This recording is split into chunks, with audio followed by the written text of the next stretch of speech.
He wrote a letter to join America's most dangerous hate group, but he was black.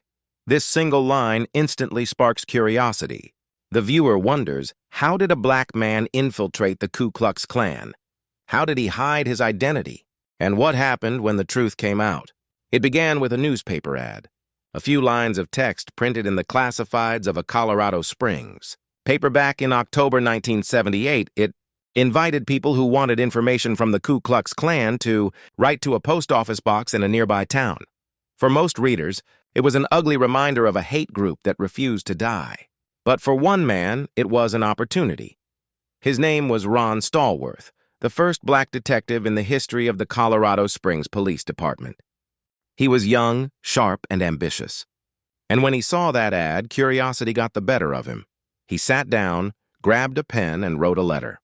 In it, he pretended to be a white man who wanted to learn more about the Klan's activities. He signed it with his real name. He didn't expect an answer. 2 weeks later, the phone rang. On the line was a man claiming to be the local organizer of the Ku Klux Klan's Colorado Springs chapter. He wanted to know why Ron Stallworth wanted to join. Ron kept his voice steady. He said he was tired of minorities and communists destroying America, that he wanted to protect white heritage. The Klan member loved it. A meeting was arranged, but of course Ron couldn't attend. He was a black man, so he came up with a plan. Another officer, a white undercover cop, would play the physical Ron Stallworth, while the real Ron handled all communication over the phone. Together, they infiltrated one of the most notorious hate groups in American history. Week after week, Ron built trust with the Klan. He spoke with members regularly, pretending to share their hatred, their fears, and their twisted pride. They invited him to meetings. They even made him a card-carrying member of the Ku Klux Klan. His investigation uncovered more than anyone expected. He found out that several members of the U.S. military were secretly part of the Klan.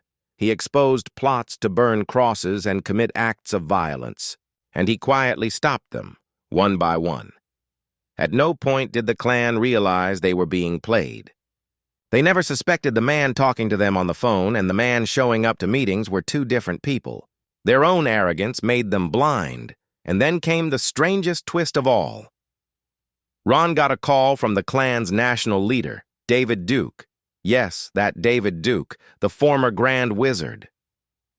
The face of white supremacy in America.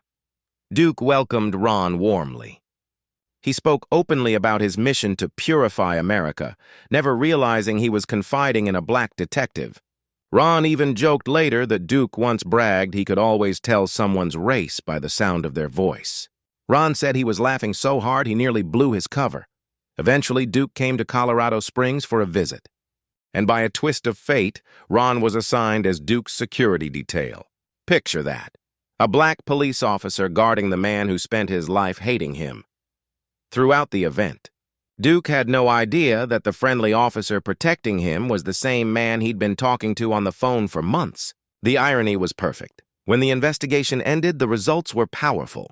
The team had prevented multiple acts of domestic terror. They had exposed hate hiding in plain sight. And they proved that courage, intelligence, and a little bit of humor could fight even the darkest forms of ignorance. But this wasn't just a bizarre police case.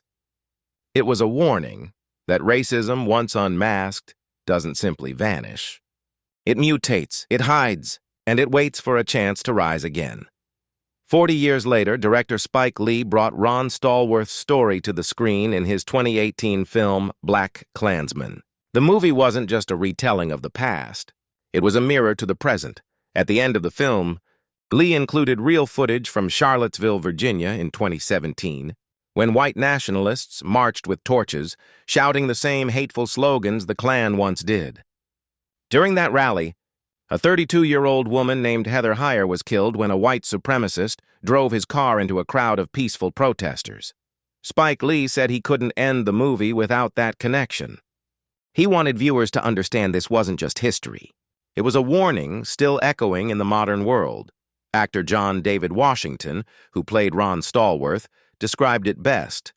It's not just a story about race. It's about identity, deception, and the power of truth. And actress Laura Harrier, who played the student activist, said, It's so important Spike made this film now. We're still battling the same hatred, just under new names. The brilliance of Ron Stallworth's story lies in its contradictions. A black man infiltrated an organization built on hatred of his race, and they never found out. He used their own ignorance to expose their violence. He laughed at their arrogance, and in the end, he reminded America that intelligence and integrity are stronger than hate. But it also reminds us that hate doesn't disappear because time passes. The people change, the symbols evolve, but the poison remains. That's why Black Klansman doesn't end in the past. It ends with real faces, real tragedy, and a chilling truth. That the world Ron Stallworth fought against still exists today, wearing new masks and spreading the same old lies. Ron Stallworth's story isn't just a piece of history. It's a blueprint for resistance.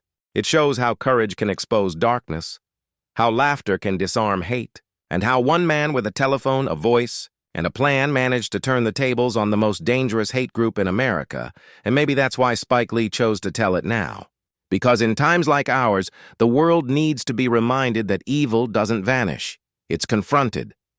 And sometimes, confronting it starts with something as small as answering an ad.